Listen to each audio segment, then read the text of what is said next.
கர்த்தரும் இரட்சகருமாகிய இயேசு கிறிஸ்துவின் பரிசுத்தமுள்ள நாமத்திலே உங்களை அன்போடு கூட நான் வாழ்த்துகிறேன்.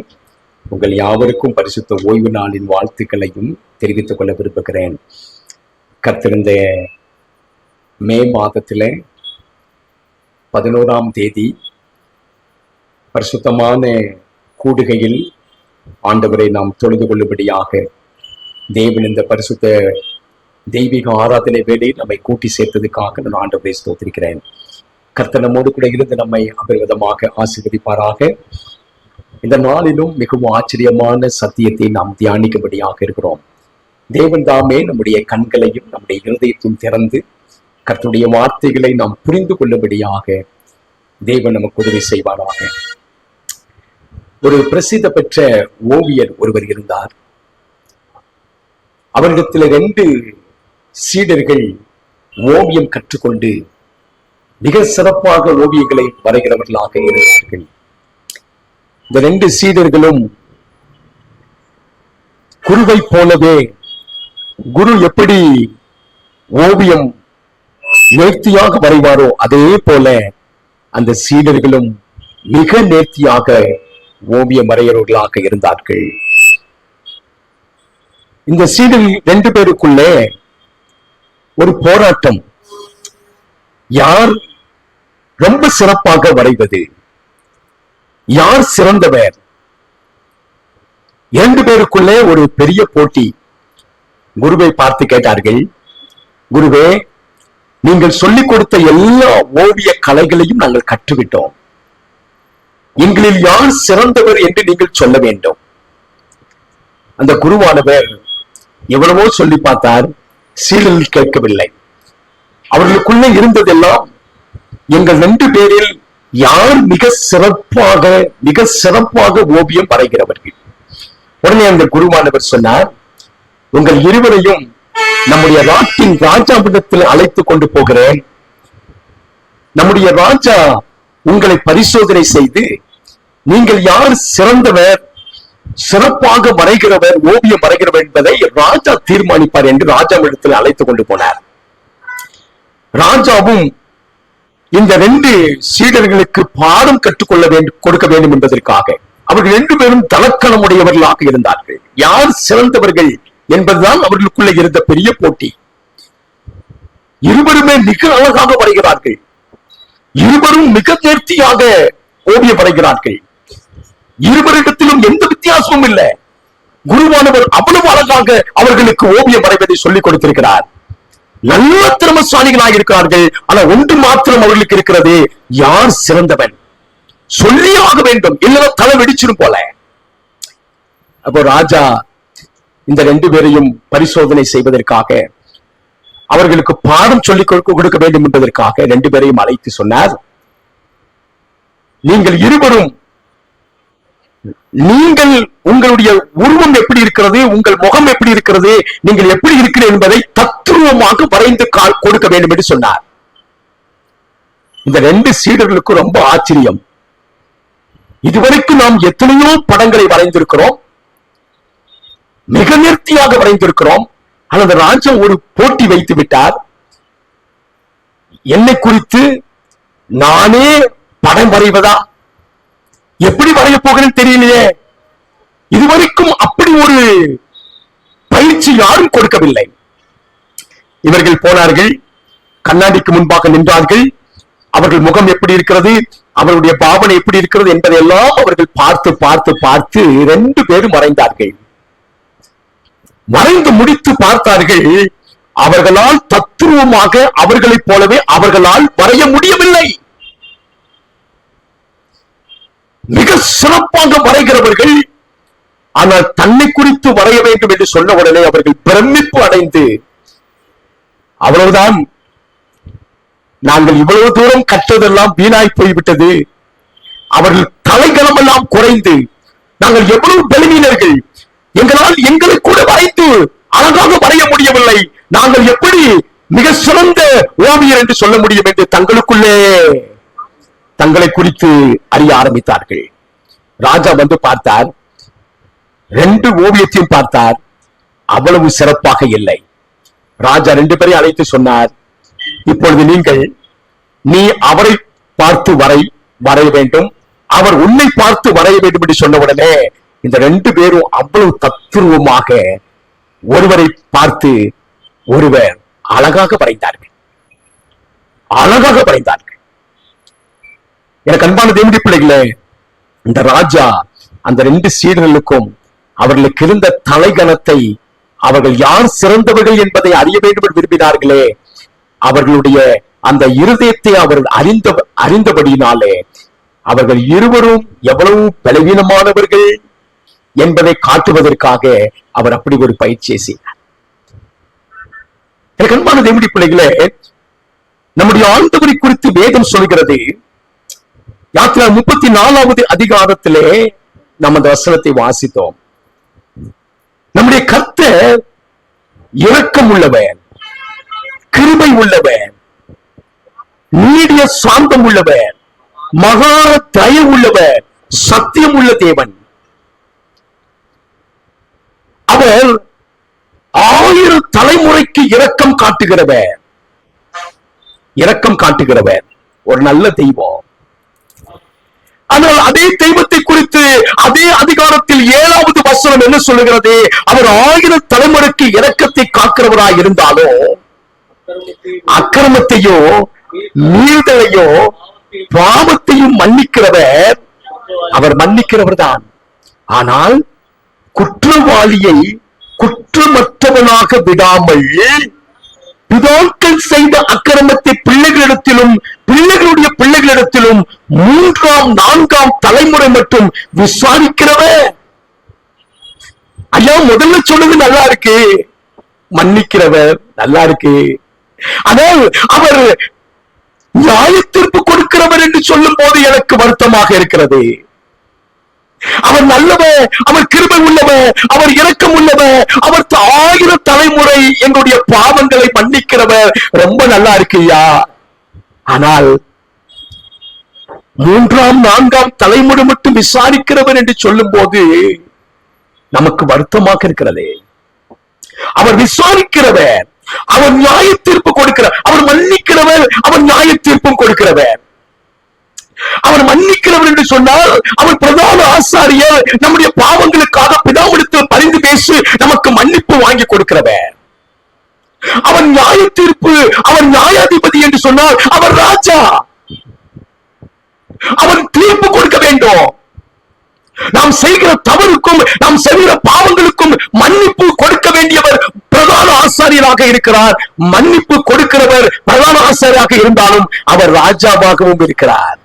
அவர் தீர்ப்பும் கொடுக்க வேண்டும். இதை நாம் புரிந்து கொள்வதற்காக பழைய ஏற்பாட்டிலே ஒரு அற்புதமான சம்பவத்தை உங்கள் கண்களுக்கு முன்பாக கொண்டு வந்து இந்த நாளிலே இந்த சத்தியத்தை நாம் புரிந்து கொள்ளத்தக்கதாக, அவர் மன்னிக்கிறவர், அவர் நியாய தீர்ப்பு கொடுக்கிறவர். அவர் மன்னிக்கிறவர் என்பதை குறித்து எனக்கு அன்பானவர்களே, தன்னுடைய இருதயத்திற்கு ஏற்ற ஒரு மனுஷனை குறித்து நாம் வேதத்தில் வாசிக்கிறோம். அது யார் என்று உங்களுக்கு நன்றாக தெரியும். தாவீது. 1 சாமுவேல் 13வது அதிகாரத்தை திருப்பிக் கொள்ளுங்கள். 1 சாமுவேல் 13வது அதிகாரத்திலே 14வது வசனத்திலே நாம் வாசிக்கும் போது தாவீதை குறித்து வேதம் சொல்லுகிறது, தாவீது தேவனுடைய இருதயத்திற்கு ஏற்றவர். அப்படியானால் அந்த தேவனுடைய இருதயத்திற்கு ஏற்றவர் ஒரு ராஜாவாக இருக்கிறார், சமஸ்த இஸ்ரவேலுக்கும் ராஜாவாக இருக்கிறார்.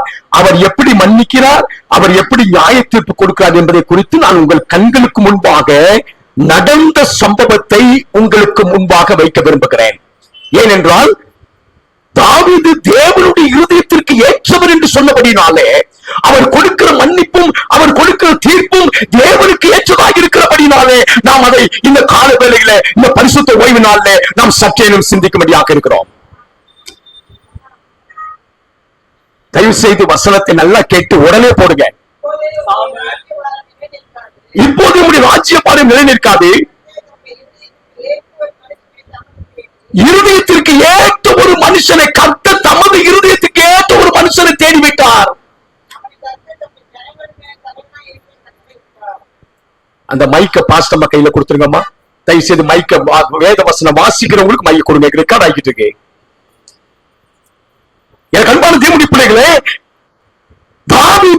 தேவனுடைய இருதயத்திற்கு ஏற்ற மனுஷன் என்று வேதம் சொல்கிறது. அப்போஸ்தலர் 13வது அதிகாரம் 22வது வசனத்திலே பல புதிய ஏற்பாட்டு புஸ்தகத்திலையும் தாவீதை குறித்து சொல்லும் பொழுது தாவீது தேவனுடைய இருதயத்திற்கு ஏற்ற மனுஷன்.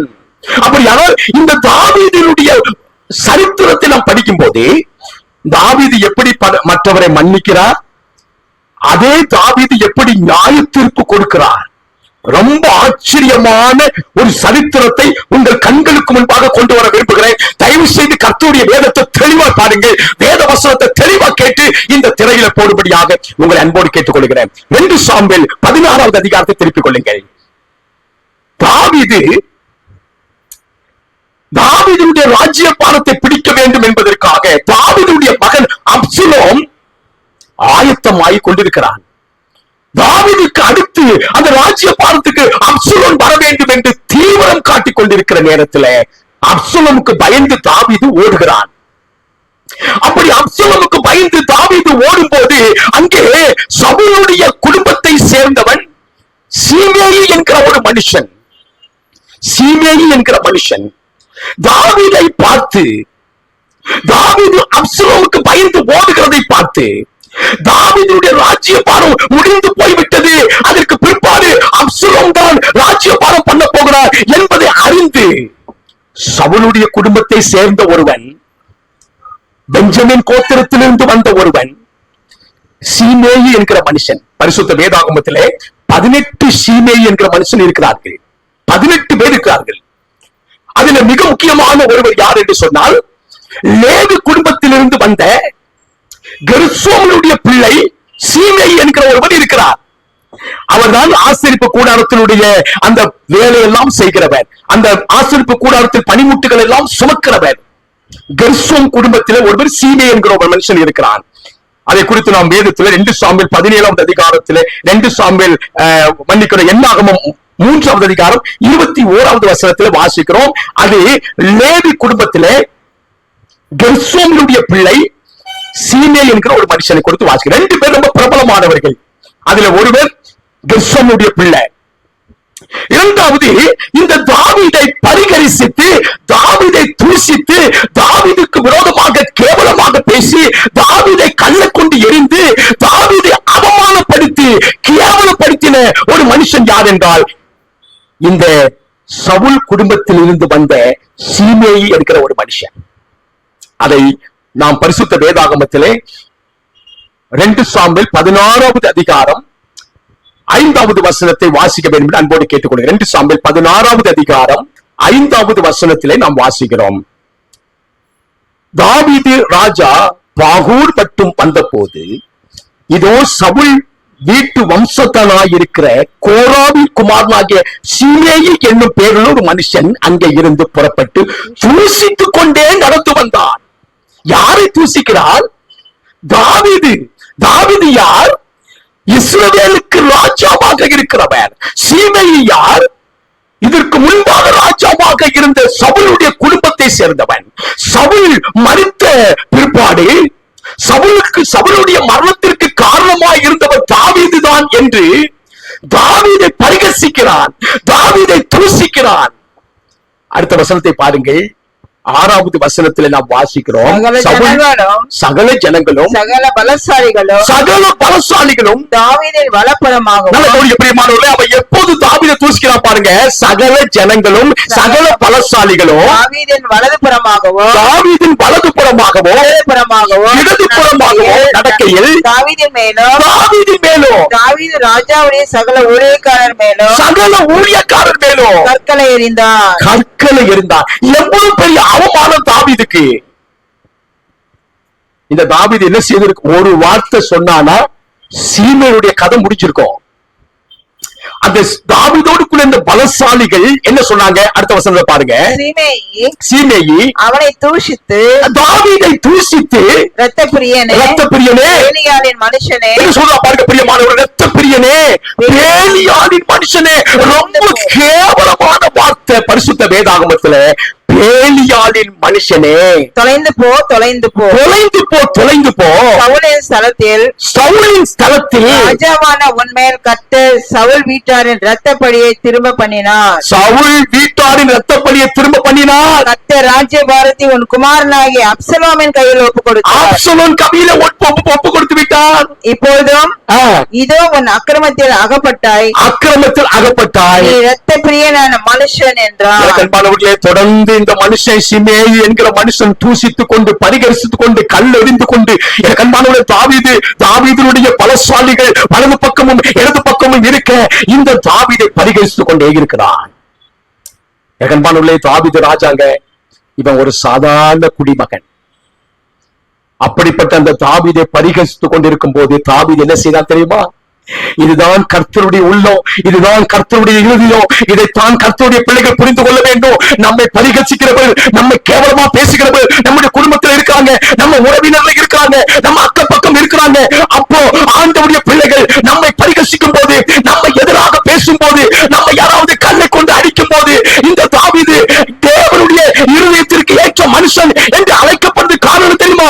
அந்த சமயத்திலும் தாவீது இந்த சிமைக்கு விரோதமாக ஒரு காரியத்தை கூட செய்யல. அவன் அப்படி மன்னிச்சு விடுறாருங்க. இதுதான் தேவனுடைய குணம். தொடர்ந்து வாசியுங்கள். அதற்கு ராஜா செருயாவின் குமாரரே, எனக்கும் உங்களுக்கும் என்ன? அவன் என்னை தூஷிக்கட்டும், தாவீதை தூஷிக்க வேண்டும் என்று கர்த்தர் அவனுக்கு சொன்னார். எனக்கு பிரியமான தேவச்சனமே, எப்படிப்பட்ட உள்ளம் என்பதை பாருங்கள். அந்த மனுஷன் ஒரு சாதாரணமான மனுஷன். ஆனா தாவீது சொல்றா, கர்த்தர் இதை இன்னைக்கு அனுமதித்திருக்கிறார், ஆகையால் ஏன் இப்படி செய்கிறாய் என்று கேட்கத்தக்கவன் யார் என்றான். யார் கேட்க முடியும்? இன்னைக்கு ஆண்டவர் அனுமதித்திருக்கிறார். இவன் என்னை கேவலமாக பேச வேண்டும், பரிகசிக்க வேண்டும் என்று கர்த்தர். எனக்கு பிரியமா, எத்தனை பேருக்கு இந்த உள்ள வரும்? எத்தனை பேருக்கு இப்படிப்பட்ட ஒரு சிந்தை வரும்? அந்த தாவீதோட இருந்த பலசாலிகள் எப்படிப்பட்ட பலசாலிகள் அப்படின்னா, எனக்கு அன்பானவர்களே, ஒரு குகையில போய் ஒளியணும் அப்படின்னா அந்த குகைக்குள்ள இருக்கிற சிங்கத்தை அடிச்சு கொன்னு அதுக்குள்ள போய் ஒளியணுங்க. தாவீதோடு கூட இருக்க பலசாலிகள். தாவீதுக்கு தண்ணி வேணும் கேட்டா அங்க பாளையம் சூழ்ந்து இருக்கிற இடத்துல கூட போய் அந்த இஸ்ரவேல் தேசத்தில் இருக்க தண்ணீர் எனக்கு வேணும் கேட்ட போது யாருக்கும் தெரியாம போய் அங்கே போய் தண்ணீரை கொண்டு வந்து தாவீதுக்கு கொடுத்தவர்கள் பலசாலிகள். 400 பலசாலிகள் இருந்தார்கள் தாவீதோடு கூட. அவர்கள் தங்கள் உயிரையும் துச்சமாக நினைத்து தாவீதுக்காக உயிரை விடுவதற்கும் ஆயத்தமாக இருக்கிற பலசாலிகள் தாவீதோடு கூட இருக்கிறார்கள். அவரு ஒரு தலையை அப்படி அசைச்சிருந்தா முடிஞ்சு போயிடுச்சு. சிமையி அவன் ஒரு செத்த நாய் அப்படின்னு சொல்றாங்க. அவன் கூட இருந்த பலசாலி, தாவீதோடு கூட பலசாலிகள் பயங்கரமானவர்கள். ஆனால் தாவீது சிமைக்கு விரோதமாக ஒரு வார்த்தை சொல்லல, ஒண்ணும் பேசல. அவனை மன்னிச்சு விட்டுறாரு. அவனை மன்னிப்பு கொடுக்கிறார். இதுதான் தேவனுடைய குணம், இதுதான் கர்த்தருடைய பிள்ளையுடைய குணமாக இருக்க வேண்டும். சரி, சிமையை மன்னிச்சு விட்டாரே, சிமையை மன்னிச்சு தாவீது விட்டுட்டார்ல, அப்படி விட்டுக்கலாம்ல? இல்ல. இப்போ ஆண்டவர் நம்மை மன்னிக்கிறவராக இருந்தாலும் அவர் 3ஆம் 4ஆம் தலைமுறை மட்டும் விசாரிக்கிறவர். இதைத்தான் தாவீதுடைய சரித்திரத்தில் நாம் படிக்க இருக்கிறோம். ஒன்று, அந்த சிமையினுடைய தூஷணத்தையும் சிமையினுடைய கேவலமான வார்த்தைகளையும் அவலமான கெட்ட வார்த்தைகளையும் தாவீது மன்னித்து விட்டார். கல்ல கொண்டு எறிதான், மன்னிச்சிட்டாரே. ஆனால் தாவீதுக்கு பிற்பாடு சாலமோன் ராஜ்ய பாரத்துக்கு வரும்போது தாவீது சாலமோனை பார்த்து சொல்றாரு, தனக்கு என்னெல்லாம் நடந்தது, நீ என்னெல்லாம் செய்ய வேண்டும் என்று தாவீது சாலமோனுக்கு சொல்லும் போது, இந்த சிமேயி என்கிற ஒரு மனுஷன் இருக்கிறான், அவனை விட்டுறாத, அவன் என்ன தூசித்தான், அவன் என்ன கேவலமா பேசினான் எல்லா ஜனங்களுக்கும் மத்தியில, அதனால அவனை விட்டுறாத. எனக்கு ரொம்ப ஆச்சரியமாக இருக்கிறது. தேவனுடைய இருதயத்திற்கு ஏற்ற ஒரு மனுஷன் மன்னிக்கிறா. அது எப்ப மன்னிக்கிறா பாருங்க. இப்போ அப்சலோம் ராஜாவாகவில்லை, தாவீது தான் ராஜா என்று எல்லாருக்கும் பிரகடனம் பண்ணின போது இந்த சிமையை வந்து என்ன செய்யறான் அப்படின்னா, தாவீது இடத்துல வந்து தாவீதுடைய காலை பிடிச்சு மன்னிப்பு கேட்கிறான். எனக்கு அன்பான தேவனுடைய பிள்ளைகளே, அவன் தாவீது அவனுக்கு எப்படி மன்னிப்பு கொடுக்கிறார் பாருங்க. 2 சாமுவேல் 19வது அதிகாரம் 2 சாமுவேல் 19வது அதிகாரம் 20, 21, 22, 23 ஆகிய வசனங்களை நாம் கருத்தாக வாசிக்கும் போது, நாம் இப்பொழுது வசனத்தை வாசிக்க போகிறோம். நாம் வாசிக்க கேட்கும்படியாக இருக்கிறோம். அந்த வசனத்தை நீங்கள் கவனித்து பாருங்கள்.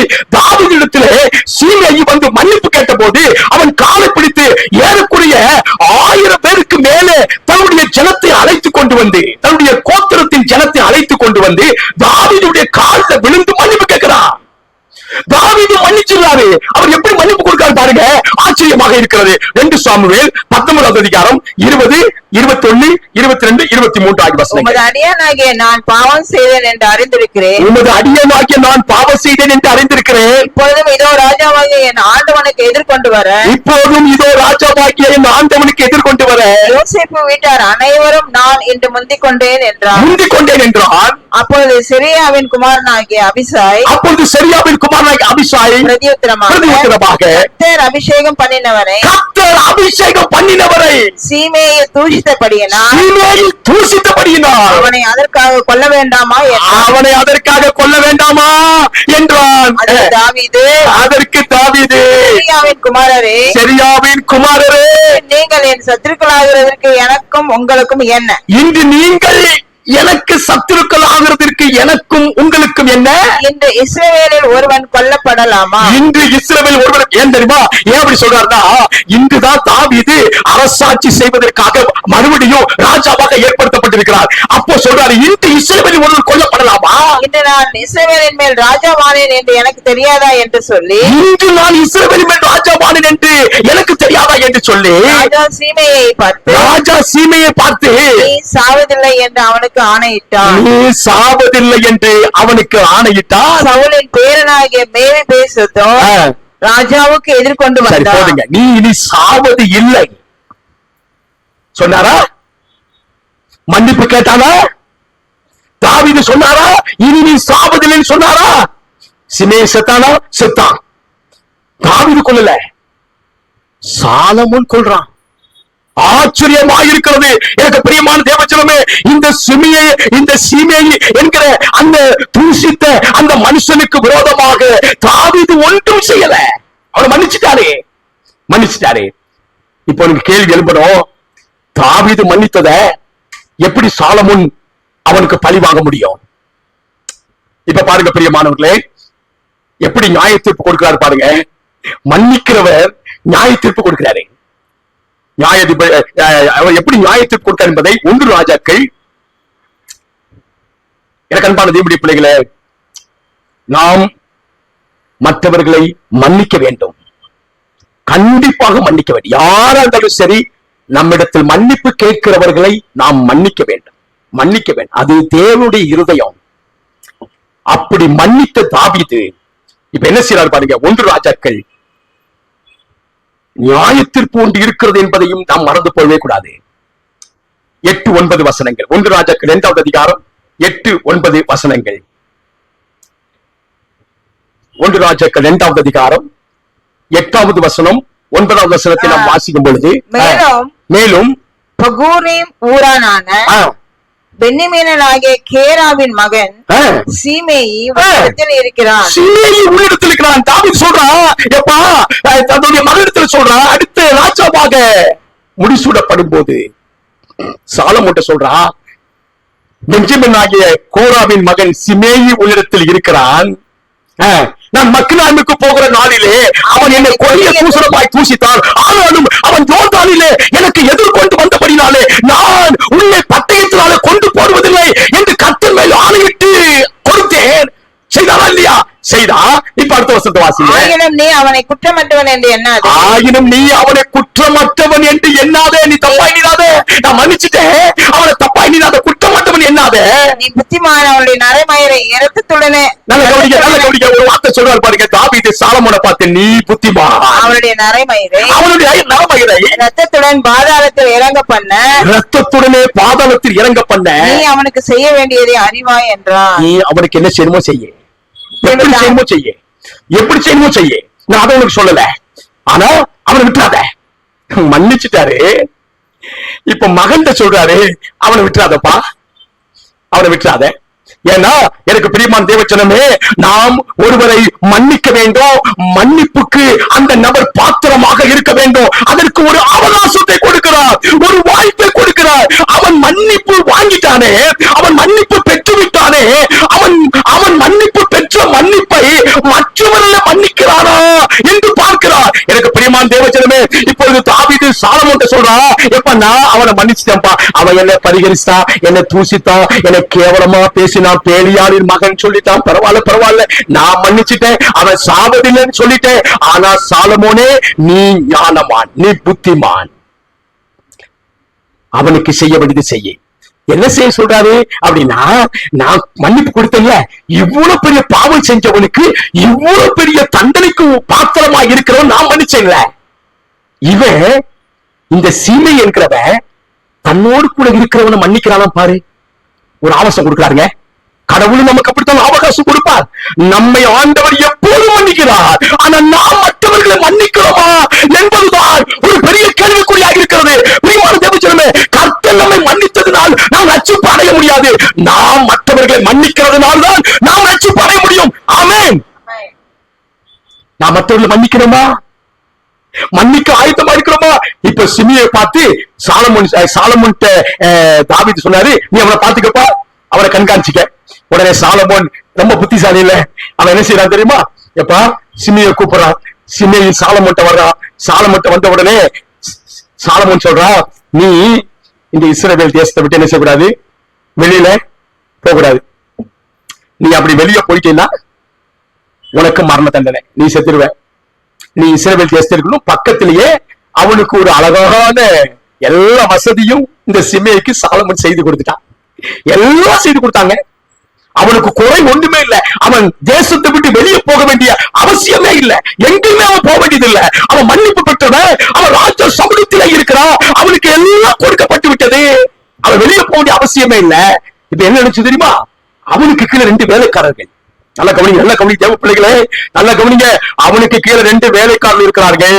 அவர்கள் சிமேயை ஏமாற்றி சிமேயிடத்திலிருந்து எதையோ எடுத்துக்கொண்டு அவர்கள் தேசத்தை விட்டு வெளியே போயிட்டாங்க. இப்ப இந்த சிமே என்ன செஞ்சிருக்கிறோம்? தாவீது எவ்வளவு பெரிய பாவத்தை குற்றத்தை எனக்கு மன்னிச்சுட்டாரு. என் கூட இருந்த வேலைக்கான ஏதோ அவனுக்கு விரோதமா செஞ்சுட்டு அவன் ஊரை விட்டு ஓடிட்டாங்க. 2 பேரும் ஓடிட்டாங்க. இவன் என்ன செய்யலாம் தெரியுமா? கழுதியில சேலம் கட்டி அந்த 2 பேர் எங்க இருக்கிறாங்க போய் பார்த்து தேடி அவங்கள தேசத்துக்கு கொண்டு வந்துட்டாங்க. சட்டம் என்ன? அவன் தேசத்தை விட்டு என்ன செய்யக்கூடாது, போகக்கூடாது. இவன் எதுக்காக தேசத்தை விட்டு வெளியே போகணும் அவசியம் இல்லை. ஆனா என்னத்துக்காக போனா, தன்னுடைய குற்றத்தையும் தன்னுடைய பாவத்தையும் தாவீதுடைய பிள்ளை சாலமோனும் மன்னிச்சு அவனை தன் பக்கத்திலே வைத்திருந்த போதிலும், எல்லாம் கொடுத்திருந்த போதிலும், எல்லா ஆசீர்வாதமும் அவன் அனுபவித்துக் கொண்டிருந்த போதிலும், தன்னுக்கு கீழே இருந்த 2 வேலைக்காரர்களுடைய குற்றத்தை அவனால் என்ன செய்ய முடியவில்லை, மன்னிக்க முடியவில்லை. இவன் தேசத்தை விட்டு வெளியே போனதையும் அந்த 2 வேலைக்காரர்களை கொண்டு வந்ததையும் சாலமோனுடைய காவலாளர்கள் கவனித்துக் கொண்டே இருந்தார்கள். அவனைதான் கவனிக்கிறதுக்கு சாலமோன் சொல்லிட்டானே, 24 மணி நேரமும் சிமியை கவனிக்கணும். என்ன கவனிக்கணும்? அவன் தேசத்தை விட்டு வெளியே போனான். எதுக்கு? அவன் மற்றவனை மன்னிக்கிறானான்னு பாக்குறது தான். இன்னைக்கு ஆண்டவர் நம்ம இடத்துல பார்க்கிற ஒரே ஒரு காரியம் தெரியுமா? நான் மன்னிச்சுட்டேன்ப்பா, நான் உனக்கு மன்னிப்பு கொடுக்கிறேன், நீ மற்றவர்களை மன்னிக்கிறையா? இந்த சிமையை நல்லா மாட்டிக்கிட்டான் சாலமோன்ட்ட. எனக்கு அன்பான தேவனுடைய பிள்ளைகள், சாலமோன் தான் புத்திமானாச்சே. அழகா சிமையை சிக்க வச்சு அவனை கொலை செய்தான். சிமியக்கு எவ்வளவு நல்ல வாழ்க்கை, எவ்வளவு நல்ல மன்னிப்பு. அந்த மன்னிப்புக்கும் அந்த அருமையான அரண்மனை வாழ்க்கைக்கும் அவன் தகுதியற்றவனாக போனது காரணம் என்ன? எனக்கு அன்பானவர்களே, அதை எங்கே வாசிக்கிறோம்? 1 ராஜாக்கள் 2வது அதிகாரம் 36, 37, 38 வருஷம், 3 வருஷம். எனக்கு அன்பானவர்களே, அவனுக்கு அவகாசம் கொடுக்கப்பட்டது. 3 வருஷம் அவன் ராஜ்யத்தில் இருக்க வேண்டும். அவன் எங்கேயும் வெளியில போக கூடாது. ஆனால் எனக்கு அன்பானவர்களே, அவனோ வேலைக்காரன் அவனுக்கு துரோகம் பண்ணினதை அவன் நினைச்சு அந்த துரோகத்திற்காக அவர்களை விரட்டி போய் சாதாரண வேலைக்காரர்கள் அவர்களை திரும்ப கொண்டு வந்ததினாலே அவனுக்கு எப்படிப்பட்ட தண்டனை? 1 ராஜாக்கள் 2வது அதிகாரம் 39, 40 ஆகிய வசனங்களை நாம் வாசிப்போம். 3 வருஷம் சென்ற பொழுது 3 வருஷம் சென்ற போது சீமேயின் வேலைக்காரர் 2 பேர் சிமியின் வேலைக்காரர் 2 பேர் மாக்காவின் குமாரனாகிய ஆகீஸ் என்னும் காத்தின் ராஜாவின் இடத்திற்கு ஓடி போனார்கள். உன் வேலைக்காரர் காத் ஊரில் இருக்கிறார்கள் என்று சீமேயிக்கு அறிவித்தார்கள். உன் வேலைக்காரர் காத் ஊரில் இருக்கிறார்கள் என்று சீமேயிக்கு அறிவித்தார்கள். அப்பொழுது சீமேயி எழுந்து தன் கழுதையின் மேல் சேணம் வைத்து வேலைக்காரரை தேட காத் ஊரில் இருக்கிற ஆகீஸ் இடத்திற்கு புறப்பட்டு போனானா. தேசத்தை விட்டு வெளியே போகக்கூடாது என்பதான சட்டம். அவன் வெளியே புறப்பட்டு போனான். இப்படி சீமேயி போய் தன் வேலைக்காரரை காத் ஊரிலிருந்து கொண்டு வந்தான். எருசலேமிலிருந்து காத் ஊருக்கு போய் திரும்பி வந்தான் என்று சாலமோனுக்கு அறிவிக்கப்பட்ட போது ராஜா சீமேயை அழைப்பித்து வெளியே புறப்பட்டு எங்காவது போகிற நாளினே சாகவே சாவா என்று நிச்சயமாய் அறிந்து கொள் என்று நான் உனக்கு கர்த்தர் மேல் ஆணையிட செய்து உனக்கு திடசாட்சியாக சொல்லி இருக்க அதுக்கு நீ நான் கேட்ட வார்த்தையை நல்லதென்று சொல்லவில்லையா?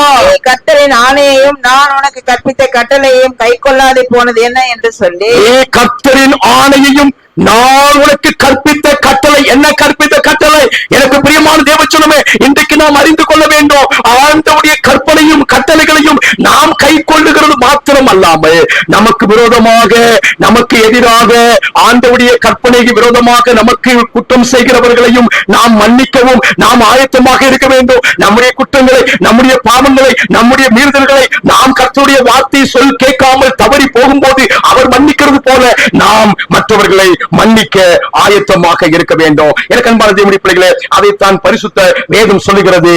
மத்தேயு சுவிசேஷம் 6வது அதிகாரம் 12வது வசனத்திலே நாம் ஜெபிக்கும் போது எப்படி ஜெபிக்க வேண்டும்? மத்தேயு 6வது அதிகாரம் 12வது வசனத்தை நாம் வாசித்து ஜெபத்தோடு இந்த நல்ல ஆராதனையை நாம் நிறைவு செய்வோம். கர்த்தர் உங்களுடைய இருதயத்தில் பேசினார் என நிச்சயமாக விசுவாசிக்கிறேன். ஆண்டவர் நம்முடைய பாவங்களை மன்னிக்கிறதுனால் மாத்திரம் நாம் பரலோகத்துக்கு போய்விட முடியாது, நாம் ரட்சிக்கப்பட முடியாது, நாம் காப்பாற்றப்பட முடியாது. நாமும் மற்றவர்களுடைய பாவங்களை மன்னிக்கும் போதுதான் கர்த்தர் நம்மை பாதுகாக்க முடியும், நம்மை மீட்க முடியும், நம்மை ரட்சிக்க முடியும். எத்தனை அற்புதம்! மத்தேயு சுவிசேஷத்துல எங்கள் கடனாளிகளுக்கு நாங்கள் மன்னிக்கிறது போல எங்கள் கடன்களை எங்களுக்கு மன்னியும். கர்த்தர் உங்களை ஆசீர்வதிப்பாராக. இந்த நாளின் சத்தியம் உங்கள் உள்ளத்திலே கிரியை செய்வதாக. கர்த்தர் நல்லவர் பிரியமானவர்களே. அவர் 1000 தலைமுறை மட்டும் இரக்கம் செய்கிறவர். ஆனால் எனக்கு அன்பானவர்களே, அவர் 3ஆம் 4ஆம் தலைமுறை மட்டும் விசாரிக்கிறவர். அவர் அவகாசம் கொடுக்கிறார், அவர் காத்திருக்கிறார். எதற்காக தெரியுமா? நான் கொடுத்த மன்னிப்பை அவர் மற்றவர்களுக்கு கொடுக்கிறார்களா என்று பார்க்க நம்ம எல்லாரும் கர்த்தருடைய சமூகத்தில் எழும்பி நிற்போம். இந்த பரிசுத்தமான ஓய்வு நாளிலே